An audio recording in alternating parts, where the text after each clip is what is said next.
Assalamualaikum warahmatullahi wabarakatuh. My name is Aminur Rahman bin Aris Fadila.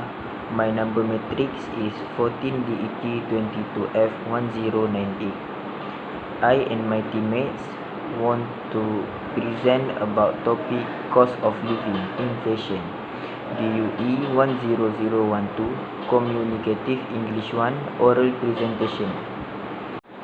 As we know, inflation reduces the purchasing power of consumers, meaning that a unit of currency buys less than it did before inflation.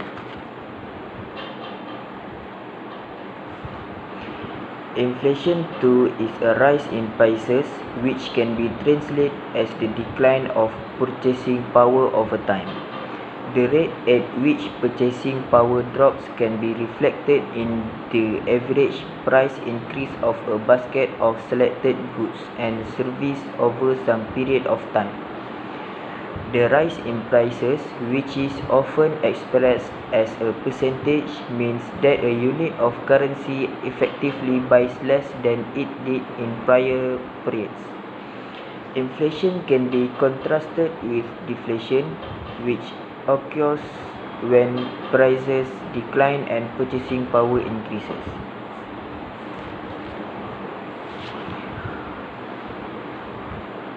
As we know, the cost of living measures the average cost of the accepted standard of living in a specific area.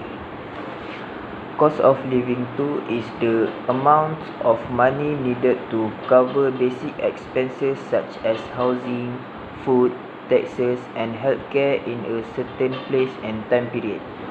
The cost of living is often used to compare how expensive it is to live in one city versus another. The cost of living is tied to wages. If expenses are higher in a city, such as New York for example, salary levels must be higher so that people can afford to live in that city. Hi, my name is irwandy. My number matrix is 14 DET 22 F1001. Today I will talk about inflation factors that affect cost of living. First is higher food costs.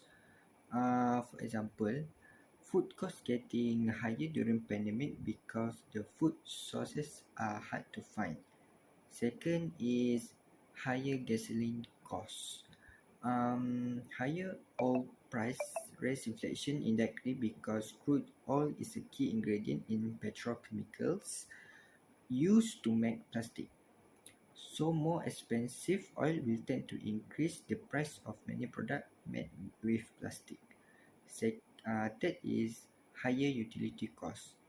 Higher utility costs mean less money for saving or discretionary spending. To compensate, consumers buy less, switch to cheaper substitute, or look harder for bargains. Fourth is low income. Low and middle income households tend to rely more heavily on wage income and transfer payment than wealthier households. Price inflation often outstrips growth in wages and transfers, while self-employment income and investment income may be more likely to keep pace with inflation. Lastly is higher interest rates on home loans. The higher the inflation rate, the more interest rates are likely to rise.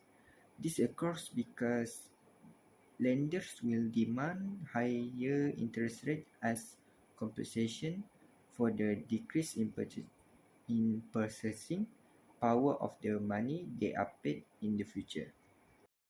Assalamualaikum, my name is aiman bin alizan and my number matrix is 14 DET 22F1022. So today I will talk about the effect of inflation on the cost of living. As we know, inflation refers to a general increase in the price of goods and service in economy. When the general price level rise, each unit of currency buy fewer goods and service. Consequently, inflation corresponds to a reduction of purchasing power of money. Second effect is living standard decline because of increase in the price of essential goods. So many of people, especially B40, cannot buy a basic needs. For example, sugar, oil, rice, and so on. And lastly is their purchasing power decrease.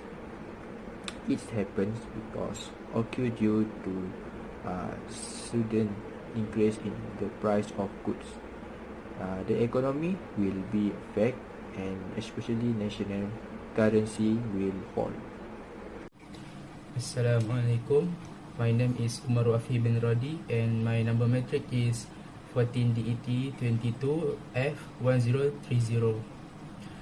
So how to control inflation is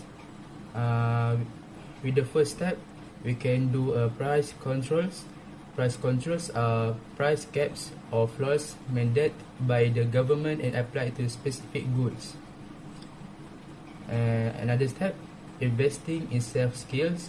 Investing in your skills is one of the most effective strategies for maintaining and increasing your purchasing power over time, like skills wiring. And continue, gold investment. Among all the available asset class, gold is often seen as a hedge against inflation because gold can always beat inflation in the long term. Gold is often considered a safe asset because it performs well when other assets such as stocks perform poorly during high inflation. And additional point, maybe government can do saving government expenditures to overcome inflation. That can be relied upon to overcome inflation is by saving government output. And the government output can limit the purchase or demand of goods and services. The government can also limit the budget released for various unnecessary needs such as conducting comparative studies. The conclusion. Many people in Malaysia have two jobs just to cover the cost of living, which is said to burden the people nowadays, especially those with medium and low incomes, not only to cover the increase in the price of goods but also for education that should be given to their children.